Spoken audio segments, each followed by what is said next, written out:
గుంటూరు రాష్ట్ర చలనచిత్ర టీవీ నాటకరంగ అభివృద్ధి సంస్థ ఆధ్వర్యంలో నంది నాటకోత్సవాలు ఘనంగా జరిగాయి.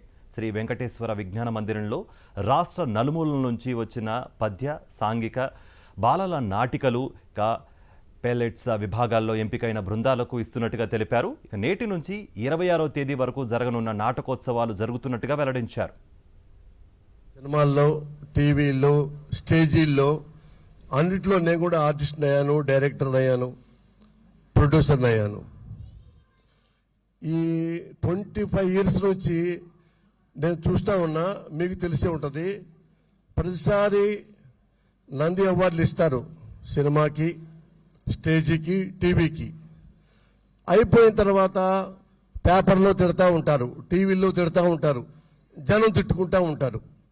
ఈ ప్రభుత్వం రానంత ముందు వరకు మీరు ఎప్పుడైనా మీ పేపర్స్ చూడండి, టీవీలో చూడండి.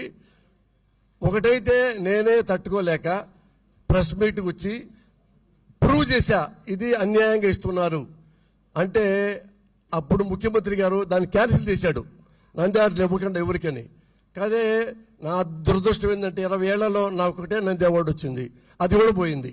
25 ఏళ్ళ నుంచి కళ ఏది నంది అవార్డు కూడా రాలేదు నాకు. యాక్చువల్గా అయితే 10-15 రావాలి, రైటర్గా, డైరెక్టర్గా, ఆర్టిస్ట్గా, హీరోగా. 100% ఈ ప్రభుత్వాన్ని నమ్మండి, నన్ను నమ్మండి. ఒక్కడికి కూడా అనర్హుడికి నంది రాదు. వాళ్ళని 27 మంది జడ్జీలను పెట్టాం. ఇంతవరకు ఇండియాలో ఎవడి పెట్టలా, వరల్డ్లో కూడా పెట్టలా.